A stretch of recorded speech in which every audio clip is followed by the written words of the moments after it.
चलो आज हम लोग पढ़ेंगे इंग्लिश टेक्स्ट का यूनिट 2 एक्सप्लोरिंग पजल्स। राइट, ये हम पढ़ेंगे। ओके, एक्सप्लोरिंग का मतलब होता है ढूंढना। राइट, तो हमें क्या ढूंढना है? तो अंदर बहुत सारे पजल्स ऐसे होते हैं। पजल्स का मतलब आपको पता है, पहेलियां जिसको कहा जाता है। तो पहेलियां जो होता है उसको हमें आंसर ढूंढना होता है। लोग उल्टे पुल्टे क्वेश्चंस कहते हैं, जिसको हम लोग गुजराती में उखाड़ा भी कहते हैं और इंग्लिश में रिडल्स कहते हैं और पजल्स भी कहा जाता है। ठीक है, तो इसके आंसर्स ढूंढने होते हैं। तो यहाँ पर एक बहुत अच्छी स्टोरी दी गई है एक्टिविटी 1 में, जहाँ पर अकबर और बीरबल ये दोनों जो है, हमें पता है कि इनकी बहुत ही अच्छी जोड़ी है और इनकी जो कहानियाँ, बहुत सारी फेमस कहानियाँ हैं और इनकी बुक भी आती है अकबर बीरबल की, जिसे पढ़कर हमें बहुत मज़ा आता है और बहुत सारी चीज़ों का नॉलेज भी मिलता है। ठीक है, अकबर हमेशा कोई ना कोई पजल तैयार करके रखते हैं और बीरबल जो उनके कोर्टियार्ड्स थे, जो उनके कोर्ट में रहने वाले एक विट पर्सन थे, जो उनकी हर मुश्किल को चुटकियों में सुलझा देते थे, तो वो उनकी हमेशा उनकी जोड़ी बनी रहती थी। और बहुत सारे जो अकबर के जो थे, बहुत सारे लोग ऐसे थे, उनके मिनिस्टर्स थे, उनके और भी लोग थे जो उनके पजल्स को सुलझाने की कोशिश करते थे। कुछ लोगों से हो भी जाता था, लेकिन जब किसी से कोई जब नहीं आंसर्स मिलते थे तब वो बीरबल को याद करते थे और बीरबल थोड़े ही समय में उनको सॉल्व करके दे देते थे। ठीक है, तो आज हम यही कहानी पढ़ेंगे एक्टिविटी 1 में। देखते हैं कि इस स्टोरी में अकबर बीरबल को क्या बता रहे हैं। Okay, so see, read the story to yourself and mark any word you don't understand and use a dictionary, the internet or your classmates who may help you to understand each words and idea in the story. ठीक है, हमें ये कहानी पढ़ने के लिए दी गई है और कहा गया है कि इस कहानी को आप पढ़ लो और आपको जो नहीं समझ में आता है अपने टीचर की हेल्प ले लो, अपने फ्रेंड्स की हेल्प ले लो। ठीक है, या तो फिर आप डिक्शनरी या तो इंटरनेट का हेल्प ले सकते हैं। तो चलो हम लोग कहानी स्टार्ट करते हैं। Emperor Akbar was a great and wise ruler, and he had fine advisor in his court. But the wisest of these was Birbal. Whenever the emperor thought of a difficult problem or puzzle, he turned to Birbal. ठीक है, emperor Akbar जो थे, हमने अभी बात की कि अकबर जो थे, एम्पर अकबर वो बहुत ही एक ग्रेट किंग थे। मतलब ग्रेट इसलिए क्योंकि वो बहुत सबके लिए बहुत सारा अच्छा काम करते थे, अपने पीपल के लिए, अपने राज्य के लोग जो थे उनको हमेशा न्याय दिलवाते थे, उनके अच्छे के लिए काम करते थे। जो उनको लगता था कि लोगों को कुछ प्रॉब्लम है तो उनको सॉल्व कर देते थे, इसीलिए वो ग्रेट माने जाते थे। कभी भी वो जानबूझकर अपने राज्य के लोगों को परेशान नहीं करते थे। ठीक है, और उनके एक एडवाइज़र थे और काफ़ी एडवाइज़र थे और काफ़ी वाइज पर्सन थे एक बीरबल, जो उनके कोर्ट में रहते थे। जब भी एम्परर अकबर को ऐसा लगता था कि बहुत डिफ़िकल्ट प्रॉब्लम है या पज़ल है, कोई और सॉल्व नहीं कर पा रहा है, तब वो पहुंच जाते थे बीरबल के पास। ठीक है, और बीरबल जो है उनकी जो प्रॉब्लम है वो चुटकियों में सुलझा देते थे। तो देखो इसमें हम देखते हैं कि क्या बता रहे हैं। One pleasant evening in March, Akbar was strolling in his courtyard. He had just completed a successful military campaign in the east and he wanted a little amusement. ठीक है, एक दिन प्लेजेंट इवनिंग मतलब बहुत ही अच्छी सुहानी शाम होती है, सुहानी शाम थी।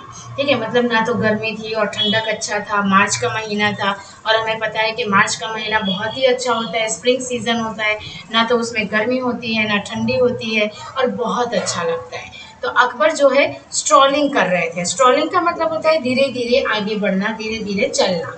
ठीक है, तो स्ट्रॉलिंग कर रहे थे and he had just completed a successful military campaign. उन्होंने अभी थोड़े ही समय पहले उन्होंने एक बैटल किया था जो ईस्ट में, जहाँ पर उन्होंने एक सब मिलिट्री के साथ वो गए थे और वहाँ पर उन्होंने कैंपेन की थी, मतलब घूम फिर कर आए थे, बहुत सारी चीज़ें जान पहचान कर आए थे। और अब उनको जो था वो काम करने के बाद अब उनको ऐसा लगा कि अब मुझे जो है थोड़ा सा एम्यूजमेंट, मुझे थोड़ी सी शांति, मुझे थोड़ा सा रिलैक्स चाहिए और थोड़ा सा एन्जॉयमेंट चाहिए। ठीक है, तो इसके लिए वो क्या करते हैं, वो अपने बगीचे में थोड़ा सा आराम से घूमते हैं। ठीक है, तो सडनली ही turned to his courtiers and said, tell me what should be the punishment for someone who dared to tweak your emperor's moustache.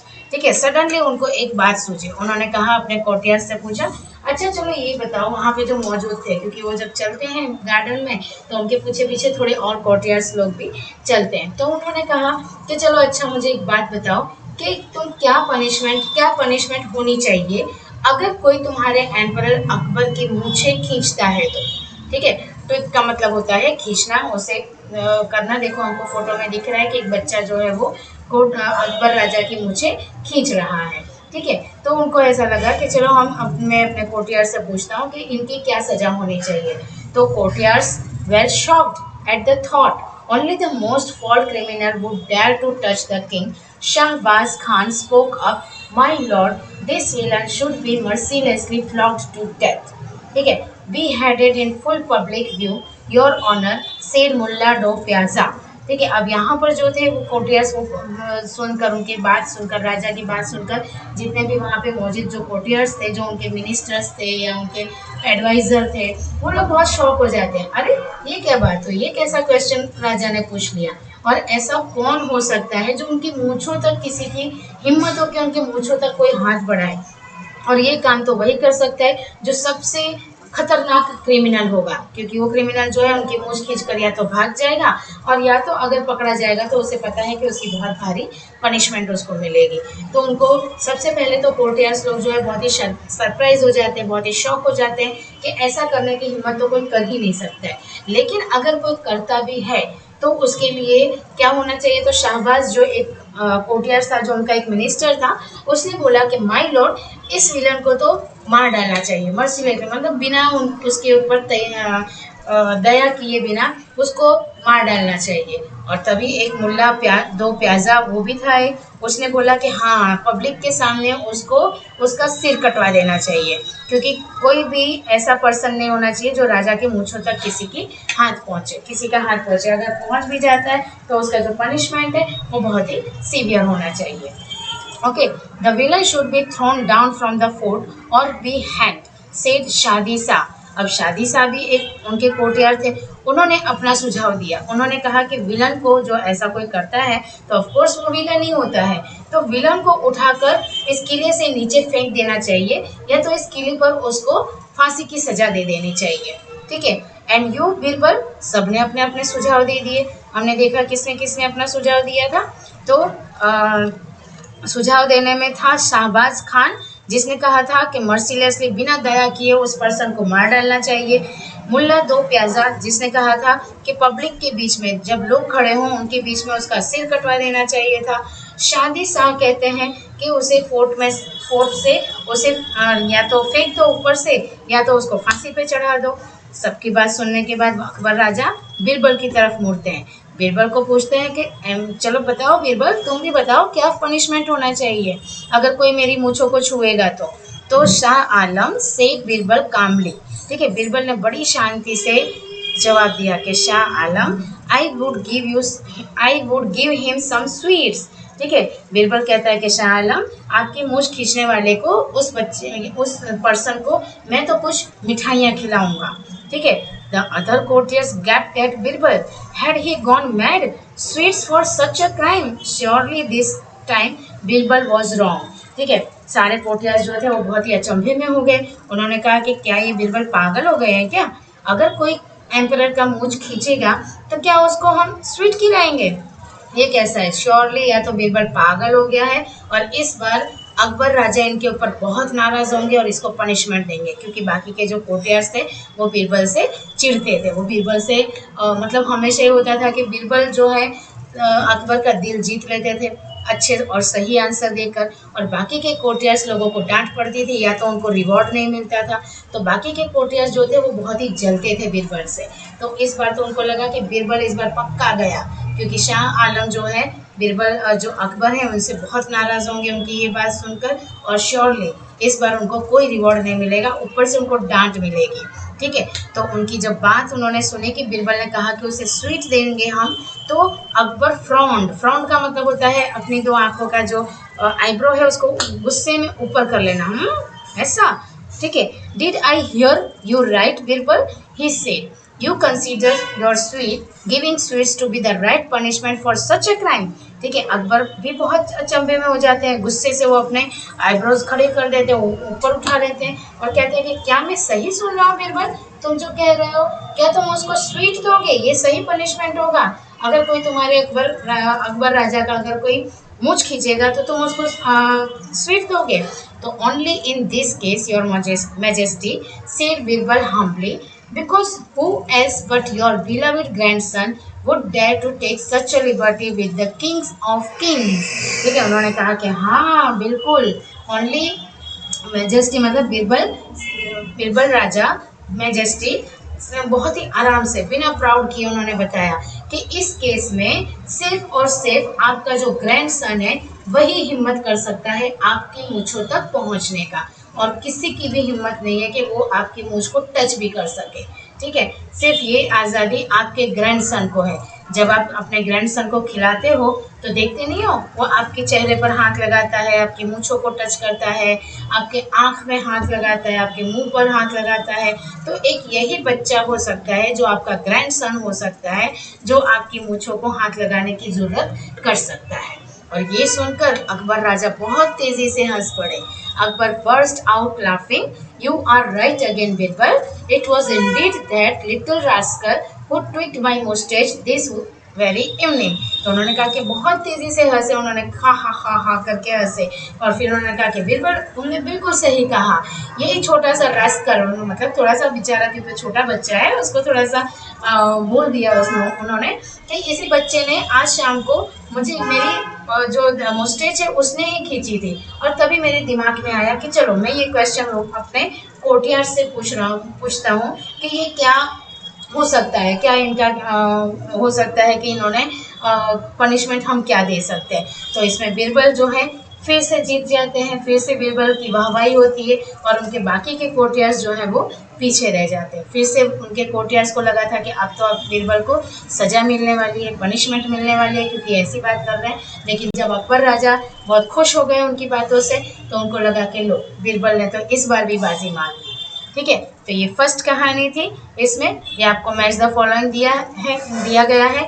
ये आपको डिक्शनरी में से अपने आप खुद देखकर इसका आंसर फाइंड करना है और फिर मुझे सेंड करना है। ओके, तो ये इतना जो छोटा सा ये है मैच द फॉलोइंग, ये बहुत ही छोटी सी चीज़ है, बहुत ईजी है आपके लिए, ये आप कर सकते हो, इसीलिए मैं आपको ये नहीं करा रही हूँ। हम चलते हैं नेक्स्ट पर, एक्टिविटी 2 पर। अब देखो एक्टिविटी 2 में दिया है Birbal was able to solve emperor's puzzle because he thought clearly and realistically about emperor's question. He did not make assumptions, and assumption is something that is believed to be true without any evidence, and sometimes making an assumption is correct। ठीक है, अब assumption का मतलब होता है कि बस ऐसे ही बिना सोचे समझे जवाब दे देना। तो कोर्टियर्स ने ऐसे ही किया था, बिना सोचे समझे उन्होंने जवाब दे दिया था, तो उसको एजम्पशन कहते हैं। लेकिन बीरबल ने क्या किया था, बीरबल ने सोच समझकर अपने सवालों का जवाब दिया था। उनको ये बहुत ही पक्का पता था कि आखिर ऐसा कौन हो सकता है जो एक राजा के मुझ तक उनका हाथ जा सकता है। ऐसा पर्सन कोई नहीं हो सकता है, सिर्फ उनका अपना ही बच्चा या अपना ग्रैंडसन ही हो सकता है। और फिर उन्होंने ये बात सही कही, और जो बाकी के कोर्टियर्स थे उन्होंने बिना तर्क वितर्क के उन्होंने आंसर दे दिया कि ये ऐसा होना चाहिए, इन्हें ये सज़ा मिलनी चाहिए। ठीक है, कभी कभी एजम्पशन राइट भी हो जाते हैं, लेकिन ज़्यादातर जो ऐसा एजम्पशन है वो बिना बेस के होते हैं, तो वो गलत भी हो सकते हैं।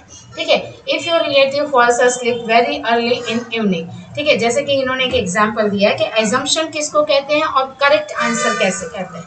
करेक्ट आंसर बीरबल का था, जो इन्होंने सोच समझ के दिया था, लेकिन उनके कोर्टियर्स ने एजम्पशन किया था। अब अगर आपके घर पे कोई मेहमान आते हैं और वो आते ही थोड़े टाइम के बाद सो जाते हैं, तो आप क्या सोचोगे, आप ये सोचोगे कि हाँ भाई ये बहुत थके हुए होंगे, बहुत ही टायर्ड होंगे, इसीलिए ये सो गए हैं। और ये एजम्पशन आपका राइट भी हो सकता है कि हाँ वो काफ़ी ट्रैवलिंग करके आए हैं, वो थक चुके हैं, इसीलिए वो सो गए। तो ये एजम्पशन राइट है, क्योंकि आपने सोच समझकर आंसर दिया था। लेकिन रॉन्ग भी हो सकता है, क्या पता उनको थके ना हो, लेकिन उनको इच्छा कर रही हो कि आज मैं जल्दी सो जाऊं और कल सुबह जल्दी उठकर अपना कोई काम करूंगा, ये भी हो सकता है। ठीक है, तो एजम्पशन जो होते हैं वो बिना सोचे समझे जो है वो आंसर दिए जाते हैं। वो राइट भी हो सकते हैं आंसर, रॉन्ग भी हो सकते हैं, लेकिन करेक्ट आंसर जो होते हैं वो सोच समझकर बेस पर आंसर तय किए जाते हैं। ओके, तो ये आपकी एक स्टोरी खत्म हो जाती है। अब हम यहाँ पर आते हैं दूसरी एक्टिविटी 3 पर। अब यहाँ पर एक जोक है, जोक जो है बहुत ही अटपटा सा है, इसका आंसर तो पता नहीं क्या होगा, लेकिन बस एक जोक है जो हमें बहुत ही गोल गोल घुमाता है। ठीक है, तो हम जोक पढ़ते हैं, इसमें क्या बता रहा है, इसमें हम अपना एजम्पशन लगाते हैं, सोचते हैं कि इसमें क्या होना चाहिए। A dad and his son were riding their bikes and crashed, and two ambulances came and took them to different hospitals. This man's son was in the operating room, and the doctor said, I can't operate on you. You are my son. How is that possible?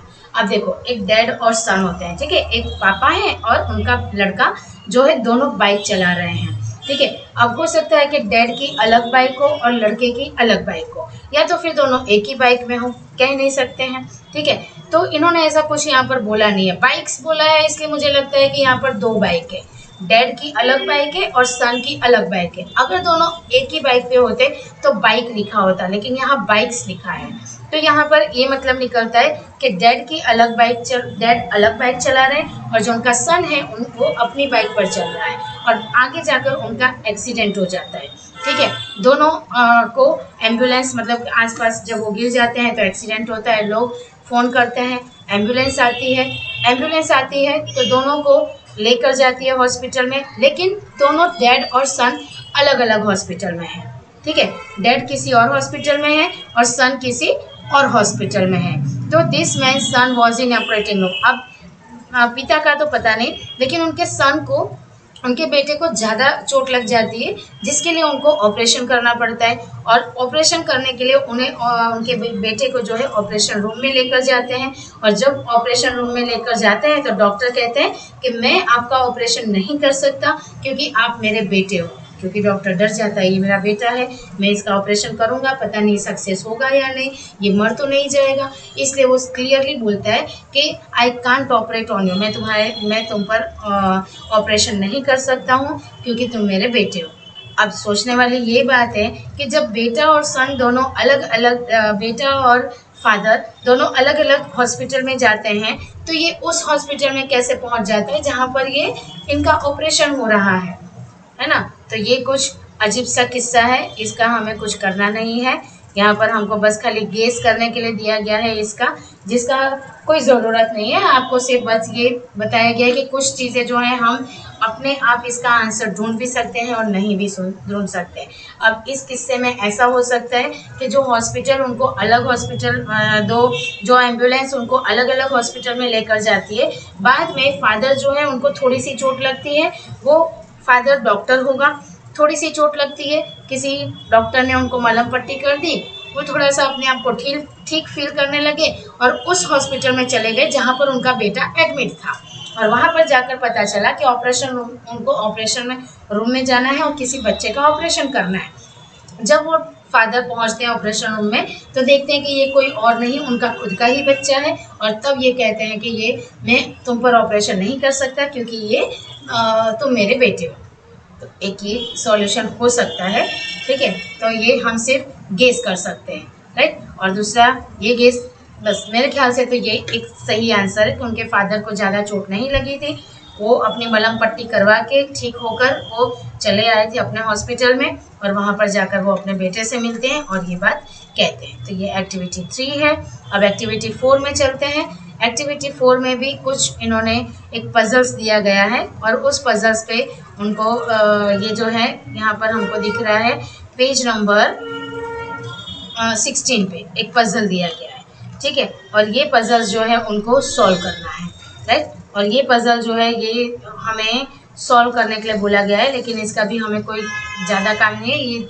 ये puzzle उन्होंने ये दिया है कि हमें अपना दिमाग का यूज़ करके इसको सॉल्व करना है। जैसे यहाँ पर एक क्या दिया गया है कि great gentle partner who had just arrived very tired all the way from Rome begged to be excused, but the company would not spare him.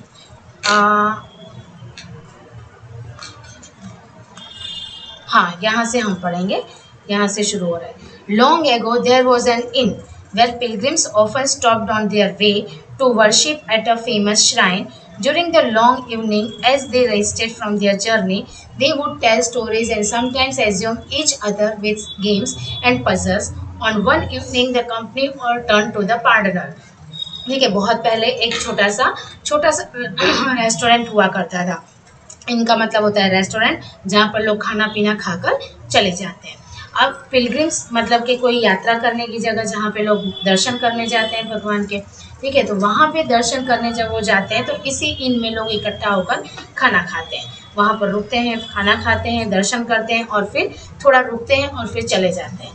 ठीक है, जब यहाँ पर और जो लोग इकट्ठा होते हैं वो एक दूसरे को जैसे एक यात्री आता है, फिर दूसरा आता है, तीसरा आता है, तो काफ़ी लोग जब इकट्ठा हो जाते हैं तो वो लोग अपना टाइम पास के लिए और अपनी थकान मिटाने के लिए और कुछ एन्जॉयमेंट के लिए वो लोग एक दूसरे को कुछ क्वेश्चंस पूछते हैं, कुछ गेम्स खेलते हैं, कुछ पजल्स पूछते हैं। तो एक बार पार्डनर आया और उसने एक एक क्वेश्चन इनके सामने रखा। तो देखो, the gentle partner who had just arrived very tired all the way from Rome begged to be excused, but the company would not spare him. Friends and fellow pilgrims said he truly the puzzle I have made is the poor thing, but it's the best that I have been able to create. Blame my lack of knowledge of such matter if you don't like it. But his invention was very well received. He produced a complete plan and said it symbolized 64 towns through which he had to pass और नीचे दिया है during some of his pilgrimage. He said the lines connecting the towns represents the routes. He explained that to solve the puzzles, one has to start from the large block town and visit all the other towns once. ठीक है, अब इसको हम समझने की कोशिश करते हैं कि इसमें ये दिया है कि एक जेंटल पार्टनर होता है, वो बहुत ही थका हारा आता है, वहाँ पर अपनी पूजा पाठ करता है, खाना पीना खाता है और बाकी कंपनी से कहता है कि प्लीज़ मुझे सोने दो, मैं बहुत थक गया हूँ। और लेकिन जब वो लेटे लेटे बाकी लोगों की बात सुनता है तो वो कहता है कि हाँ, मैंने भी एक पजल बनाया है। ठीक है, और वो पजल जो है वो एक सिंबलाइज करता है कि आपको मैंने सोच समझ के बनाया है, तो अगर आप सॉल्व कर सकते हो तो ठीक है, नहीं कर सकते हो तो आप मुझे ब्लेम कर सकते हो कि हाँ मुझे नहीं आता है बनाना। तो वो बताता है कि मेरा जो ये पजल है, ये देखो इसमें 64 बॉक्सेस है। आप जब इसको काउंट करोगे तो यहाँ से हम कर सकते हैं 1 2 3 4 5 6 7 8। ठीक है, वर्टिकल लाइन 8 यहाँ पर पिलग्रिम्स है। अब यहाँ पर हम काउंट करते हैं तो 1 2 3 4 5 6 7 8, तो 8 8 ज़ा 64। तो यहाँ पर जो लाइन्स हैं, वो जो बॉक्सेस हैं और जो बीच में लाइन है, ये हमको बताया जा रहा है कि ये जो है एक रोड है। ठीक है, he explain that to solve the puzzle he said lines connecting two towns. यहाँ पर ये जो है ये टाउन्स है, ये जो आपको बॉक्सेस दिख रहे हैं ये टाउन्स है और ये जो आपको लाइन्स दिख रही है ये रोड है। Okay, so one has to start from the large black town and visit all other towns once and once only. ये आपको दिख रहा है कि ये इन्होंने ब्लैक करके रखा है, इसके अंदर आपको शुरू करना है यहाँ से और यहाँ पर आपको सिर्फ एक बार एक बॉक्स के पास जाना है। एक बार यहाँ चले गए, अब आप इसको दोबारा नहीं जाओगे, दूसरे बॉक्स पे जाओगे, तीसरे पे जाओगे, चौथे पे जाओगे, आप चाहे जैसे और जहाँ से जा सकते हो। ठीक है, मतलब यहाँ पर कह रहा है कि 15 स्ट्रेट पिलग्रिमेजेस है। He said puzzles was to trace the route in 15 straight lines with your pencil। ठीक है, आप अपने पजल से 15 स्ट्रेट लाइंस पे जाओ और वहाँ पर उस विथ योर पेंसिल और बताओ he said you may and where you like, और तुम्हें जहाँ भी ख़त्म करना है इसको वहीं ख़त्म कर दो, लेकिन ये नीचे वाली जो लास्ट लाइन है वहाँ पर मत आना क्योंकि यहाँ से रोड नहीं है। ठीक है, तो लोगों ने सोचा कि अब इसको हम कैसे करें, कैसे इसको सॉल्व कर सकते हैं। Right, little road at bottom has to be omitted intentionally and it is impossible to go that way. ठीक है, नीचे वाले जो हमको दिखाई देता है यहाँ पर जाना इम्पॉसिबल है और ये कह रहे हैं कि इस तरह से हम आगे बढ़ सकते हैं और इन्होंने ये एक पजल किया। अब ये आपको पजल सॉल्व करना है, या तो अपने फ्रेंड से की मदद से करो या तो आप अपनी टीचर की मदद से करो। ठीक है, तो ये पजल आपके ऊपर है, आपको सॉल्व करना है तो आप कर सकते हो। इस तरीके का पजल्स बनाना भी वो सिखा रहे हैं। अब यहाँ पर हमको दिखाया गया है कि रीड द स्टोरी मार्क, फिर से यहाँ पर एक स्टोरी आ रही है और हमें इसको ये हमको अपने ट्रिक से इसको सॉल्व करना है। ठीक है, तो देखो हम लोग इसको रीड करते हैं एक्टिविटी 5 में।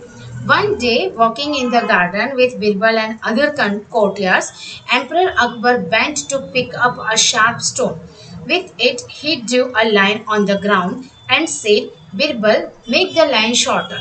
He paused and with a glint of mischief in his eyes, he said, But don't touch it, just make it shorter. ठीक है, अब एक बार क्या होता है कि बीरबल अपने गार्डन में घूम रहे होते हैं, ठीक है, और उनके आसपास कोर्टियर्स तो होते ही हैं, जैसे हमने फर्स्ट स्टोरी में देखा कि बीरबल के साथ अकबर के साथ उनके कोर्टियर्स भी उनके पीछे पीछे घूमते हैं, उनकी बातें सुनते हैं, उनसे बातचीत करते हैं। तो अब जो बीरबल होते हैं, बीरबल जो होते हैं वो एक दिन गार्डन में घूम रहे होते हैं, ठीक है, बीरबल एंड अदर कोर्टियर्स के साथ अकबर घूम रहे होते हैं, क्योंकि बीरबल भी उनके कोर्टियर्स ही थे।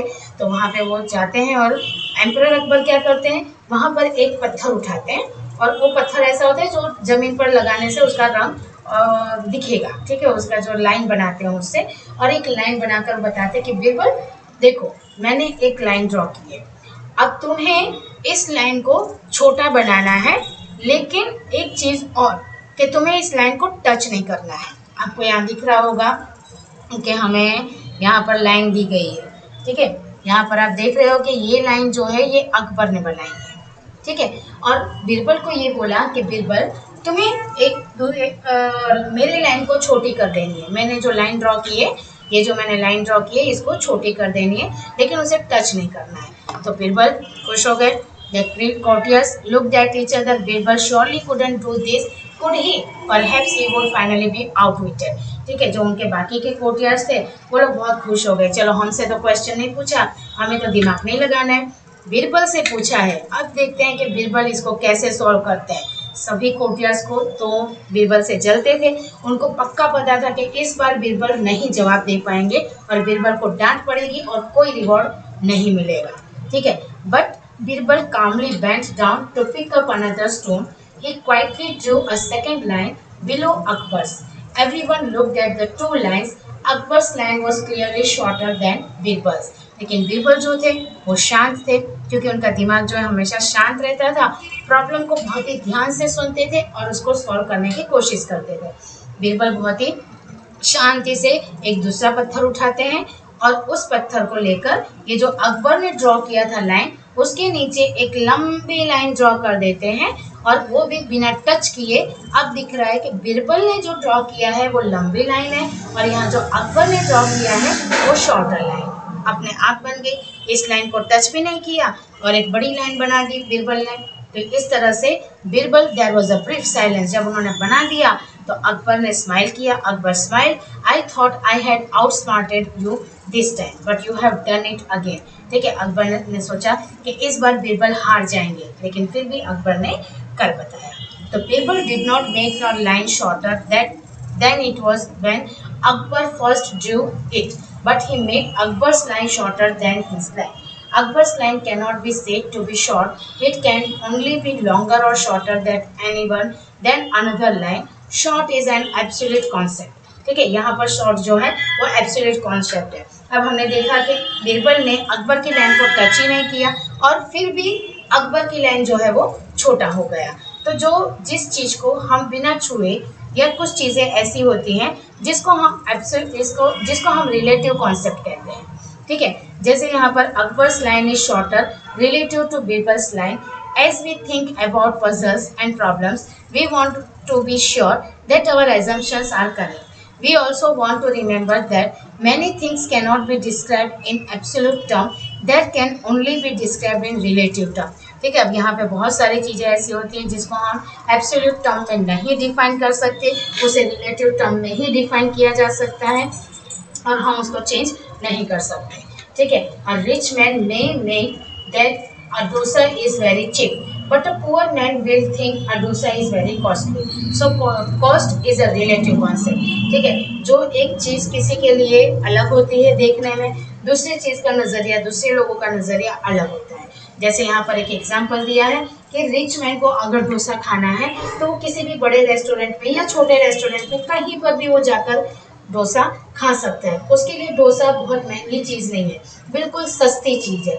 लेकिन पुअर पर्सन जो बहुत ही मुश्किल से कमा रहा है, बहुत ही मुश्किल से अपना घर चला रहा है, तो उसके लिए डोसा भी बहुत महंगी चीज़ हो जाती है, जो कि आम तौर पर डोसा बहुत सस्ता आता है। लेकिन डिपेंड करता है कि इनकम किसके घर में कितनी आती है। तो हम कॉस्ट को रिलेटिव कॉन्सेप्ट कह सकते हैं, क्योंकि वो किसी के लिए ज़्यादा है और किसी के लिए कम है। डोसा का प्राइस तो सेम है, अगर डोसा बाहर खाने जाते हैं तो 70-80 रुपीज़ में एक डोसा मिल जाता है, तो वो किसी के लिए सस्ता है और किसी के लिए महंगा है। जो रोड पर भिखारी रहते हैं, जो बहुत ही पुअर लोग हैं, उनके लिए ये डोसा बहुत ही महंगा है। ठीक है। So during winter you may feel that whether is very cold, but ये दूसरा एग्जाम्पल है। ठीक है। यहाँ पर बताया कि विंटर में हो सकता है कि हमारे यहाँ पर, क्योंकि हम लोग इंडिया में रहते हैं और इंडिया में भी हम लोग वेस्ट पार्ट में रहते हैं जहाँ पर गर्मी बहुत ज़्यादा पड़ती है, तो अगर हमारे यहाँ पर 10 डिग्री सेल्सियस हो जाता है तो हमें ठंडी लगने लगती है। लेकिन यही 10 डिग्री सेल्सियस लंदन और अमेरिका के लिए कुछ भी नहीं है, क्योंकि वो लोग हमेशा ऑल 12 मंथ्स उसी में रहते हैं। ठीक है। कम से कम वहाँ पर 10 डिग्री सेल्सियस जरूर रहता है। इसलिए जो वेदर है, जो उनका जो मौसम है, ये रिलेटिव टर्म्स है। ठीक है। क्योंकि हो सकता है कि हमें जो ठंडी लग रही है वो दूसरे को ठंडी ना लग रही हो, उनको गर्मी लग रही हो, तो इस तरीके से हम कह सकते हैं कि यहाँ पर ये एब्सोल्यूट, यानी जिसको रिलेटिव टर्म का, एब्सोल्यूट और रिलेटिव दोनों अलग है। ओके। अब यहाँ पर हमको दिया है, if you and your classmate disagree try to think of examples to help to explain your idea. यहाँ पर एक उन्होंने बताया है कि टॉल क्या है, एब्सोल्यूट है या रिलेटिव है। तो यहाँ पर टॉल जो है वो एब्सोल्यूट है। कोई बड़ा होता है, कोई छोटा होता है, बड़ा छोटा होते रहते हैं, तो इसको हम एब्सोल्यूट कहेंगे। और योर क्लासमेट,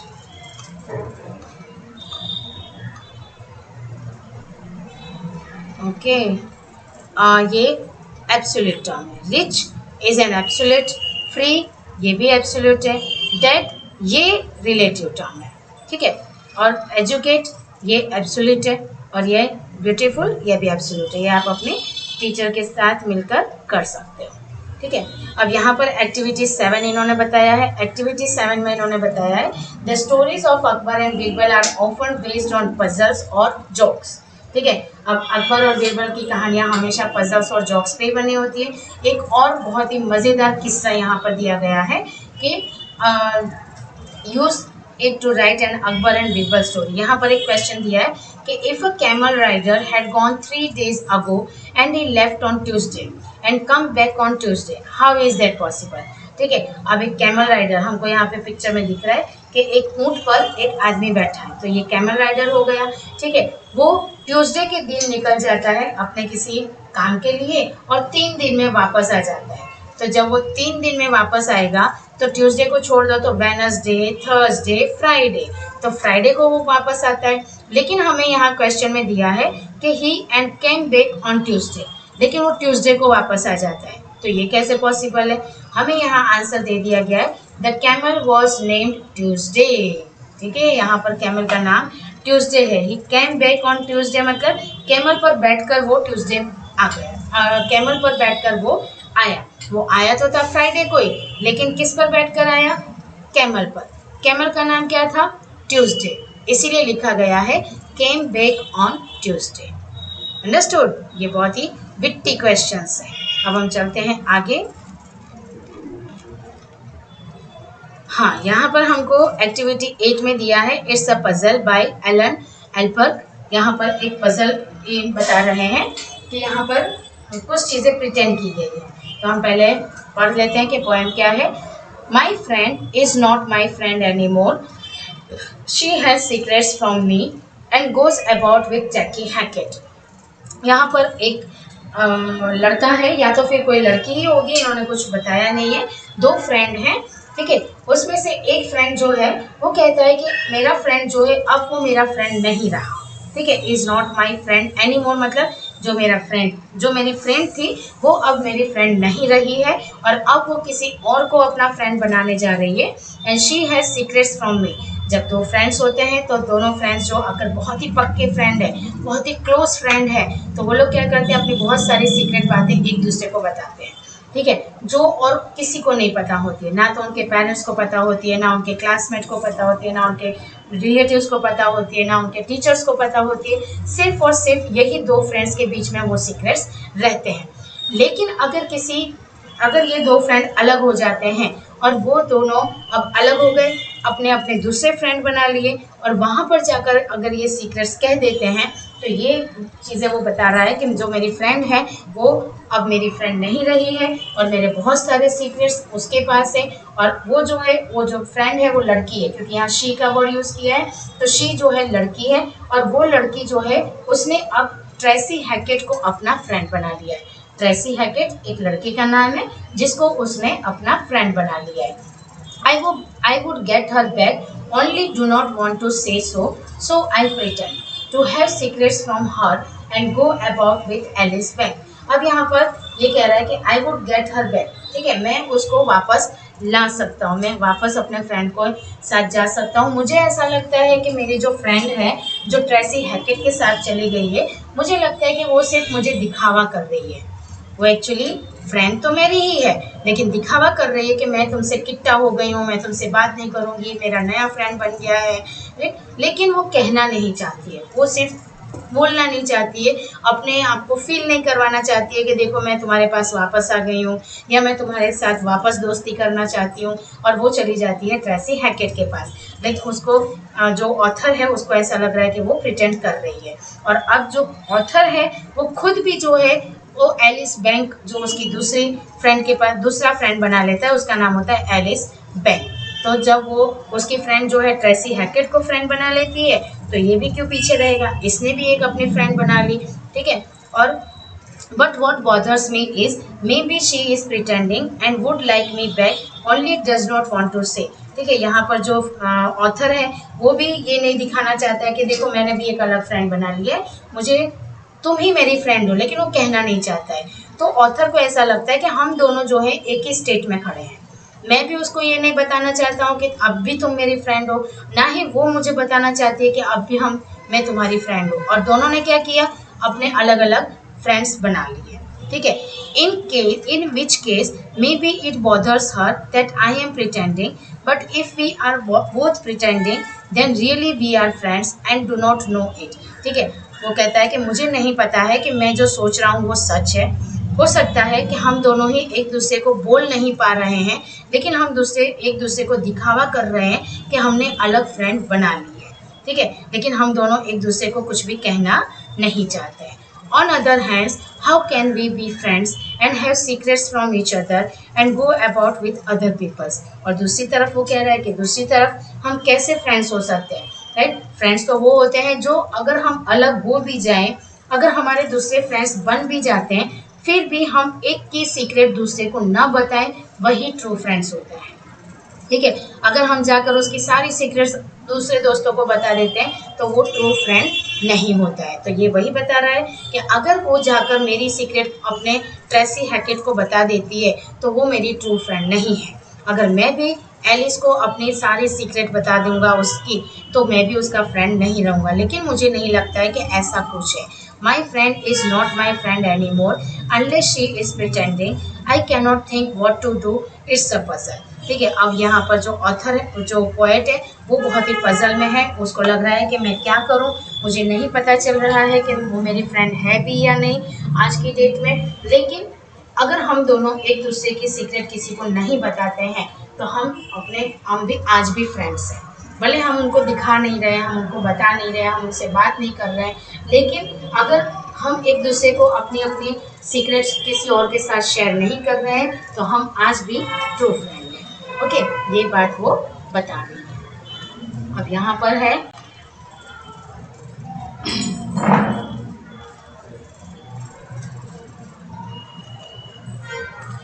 यहाँ पर एक्टिविटी 9 दी गई है और एक्टिविटी 9 में ये बताया है कि you may think that scientist. हाँ, हमको यहाँ पर बताया है कि जो बहुत सारी चीज़ें ऐसी होती हैं जो हमारे दिमाग में एक पजल्स क्रिएट करती है। जैसे ये ऑथर जो पोएट था उसके दिमाग में एक पजल था, एक कंफ्यूजन था कि पता नहीं मेरी फ्रेंड है भी या नहीं। तो ऐसा नहीं है कि ये सिर्फ बच्चों के मन में ही होता है, बड़े बड़े लोगों के मन में भी बहुत सारे सवाल खड़े होते हैं, बहुत सारे कन्फ्यूजन्स होते हैं, बहुत सारे पजल्स होते हैं और उसको वो वन बाय वन किसी भी तरह से सॉल्व करने की कोशिश करते हैं। जैसे यहाँ पर बताया है कि you may think that teachers, scientist, doctors must know everything important and that there is to know, but this is not true. The job of many teachers, scientists and doctors is to do research, to learn more and more about the world, and there are many still puzzles left to solve, and we need people to work on some of these questions. ठीक है, हम ऐसा सोचते हैं कि जो बड़े बड़े लोग होते हैं जैसे साइंटिस्ट है, टीचर्स है, डॉक्टर्स है, उन्हें सब कुछ पता है, सारी इंपॉर्टेंट चीज़ें पता है, लेकिन ऐसा नहीं होता है। कई बार टीचर्स को भी नहीं पता होता है कि वो जो पढ़ा रही हैं वो उनको समझ में आ रहा है या नहीं। पहले वो उसको पढ़ती हैं, समझने की कोशिश करती हैं, दूसरी बुक्स में से ढूंढने की कोशिश करती है, तब जाकर वो बच्चों को पढ़ाती हैं। साइंटिस्ट का भी ऐसा है, साइंटिस्ट जो है बहुत सारे एक्सपेरिमेंट्स करते हैं, तब जाकर वो सक्सेस होते हैं और तब जाकर दुनिया को बताते हैं कि उन्होंने क्या ढूंढा। डॉक्टर्स भी ऐसे होते हैं, डॉक्टर्स ने पढ़ाई तो पढ़ ली है, बहुत सारे पेशेंट्स को वो देख भी रहे हैं, लेकिन बहुत सारी बीमारियां ऐसी होती हैं जो एकदम नई हो जाती है, नई आ जाती है। जब जो जिसका इलाज डॉक्टर के पास नहीं है तो वो अपनी समझ बूझ से उसको ऊपर रिसर्च करते हैं और फिर उसकी दवाई ढूंढी जाती है। जैसे हमारा कोरोना है, ठीक है, कोरोना जो है वो एकदम नई बीमारी है, पहले कभी नहीं थी, लेकिन धीरे धीरे साइंटिस्ट ने, डॉक्टर्स ने मिलकर उसके ऊपर रिसर्च किया, उसके ऊपर दवाइयाँ बनाई, वैक्सीन्स बनाई और आज हमारे पास सब कुछ है। उसकी वैक्सीन भी आ चुकी है और उसकी दवाई भी आ चुकी है, लेकिन पजल्स जो होते हैं वो बहुत सारे लोगों के मन में हमेशा रहते हैं, ठीक है, और उसको सॉल्व करने के लिए हमें बहुत सारे क्वेश्चंस के आंसर देने पड़ते हैं। And some puzzles are very important to solve, like how we can make enough clean water for all people in the world to have healthy lifestyle. Some things may not be quite that important, some things are just puzzling. ऐसी बहुत सारे questions होते हैं जो लोगों के मन में होते हैं, और यहाँ पर हमको दिया है कि स्टिल कुछ चीज़ें ऐसी हैं जो लोगों के मन में अभी भी घर कर गई हैं और जो अभी भी पजल में हैं। जैसे यहाँ फर्स्ट नंबर पे बताया, doctors and scientist are constantly working to solve medical problems so that people can live longer, healthier lives, but some mysteries aren't about deadly disease. We still don't know why humans blush, and blushing seems to have no advantages to the human body. ठीक है, doctors और scientist constantly मतलब लगातार continuous ढूंढते रहते हैं कि हम कितनी अच्छी दवाइयाँ बना दें, लोगों को जो ज़्यादा टाइम लग रहा है ठीक होने में और वो कम टाइम में ठीक हो जाए, और बहुत ही अच्छी तरीके से वो उनको हेल्प कर सके पेशेंट्स को, और उन्हें दर्द कम हो, उनको कम सफ़र करना पड़े, हमेशा उनके दिमाग में ये चलता रहता है। ठीक है, doctors, scientists, psychologists, theologicals and others have long been interested in our dreams, but we still do not know why people dream. ठीक है, हमारा एक और है क्वेश्चन कि लोग रात को जब सो जाते हैं तो सपने देखते हैं। अब इसका अभी तक आंसर नहीं मिला है कि लोग सपने क्यों देखते हैं, लेकिन कुछ लोगों ने ऐसा बताया है रिसर्च करके कि सपने लोग इसलिए देखते हैं कि जो पूरे दिन में उनके दिमाग में जो ख्याल होते हैं वही सपना बनकर उनकी रात में आता है। ठीक है, नंबर 3 जो है, इन 1912 a manuscript was found that is believed to be from the year 1404 to 1438. It is filled with strange plants and drawings and writing. It is called the Voynich manuscript and its language is completely unknown. एक manuscript थी, manuscript मतलब हाथ से लिखा हुआ एक बनावट। ठीक है, तो हाथ से लिखा हुआ एक लिखावट था जो 1912 में लिखा गया था, लेकिन उसको 1404 से लेकर 1438 तक लिखा गया था। 1912 में उसको पाया गया और नहीं पता कि उस लैंग्वेज में कौन सी लैंग्वेज में लिखा है और क्या लिखा है। तो ये भी एक पजल है, लोगों के लिए सॉल्व करना चाहते हैं, भाई इसको सॉल्व करें, हो सकता है कि इसमें बहुत सारी हमारे काम की चीज़ें हो सकती हैं। In 1977, researchers received a radio signal from a part of space no human has ever been. The signal lasted 72 seconds and appeared to be intentional. It's known as the wow signal because the researchers on duty written wow on printout that showed the signal. The signal has never been repeated or explained. ठीक है, 1977 में एक signal पाया गया था, लेकिन जहाँ से सिग्नल आया था वहाँ पर तो आज तक कभी कोई पहुँचा ही नहीं है। तो ये सिग्नल आखिरकार आया कहाँ से, वो आज तक एक पहेली है, आज तक उसे कोई सॉल्व नहीं कर पाया है। ठीक है, नंबर 5 जो है, तो we still don't know why very much about deepest part of the ocean. The first dive to the deepest point, 7 miles below the surface, was only made last. Oceanographers estimate that for every species of animal we know about in the ocean, there may be 3 or 4 that we don't know. ठीक है, हमको पता है कि Pacific ocean जो है वो सबसे डीपेस्ट है, उसी को सबसे डीपेस्ट माना जाता है, और उसके बाद कुछ डाइवर्स जो थे वो 7 माइल नीचे तक गए थे। लेकिन अब उसके नीचे भी कोई और है नीचे, ये लोगों को नहीं पता है। ठीक है, तो ये भी एक पजल है। तो ऐसा नहीं है कि सिर्फ बच्चों के मन में ही पजल्स होते हैं, सभी के मन में पजल्स होते हैं। बहुत सारे क्वेश्चंस खड़े होते हैं और उनके आंसर्स को ढूंढने की कोशिश करते हैं। ठीक है, एक्टिविटी 10 में चलते हैं। यहाँ पर दिया है when we try to answer a big questions we need to be find out. जैसे ये सारे क्वेश्चन जो है वो आंसर हो गए। How much fresh water is in the ground, हमें नहीं पता है, सिर्फ हम लोग अप्रोक्सीमेटली बता देते हैं कि भाई 1% से भी कम है या 1% है। अप्रोक्सीमेटली लोगों को बता देते हैं, लेकिन एग्जैक्टली किसी को नहीं पता है कि हमारे ग्राउंड पर फ्रेश वाटर कितना है। How many people need access to water, ठीक है, कितने लोगों के लिए हम पानी ढूंढ सकते हैं।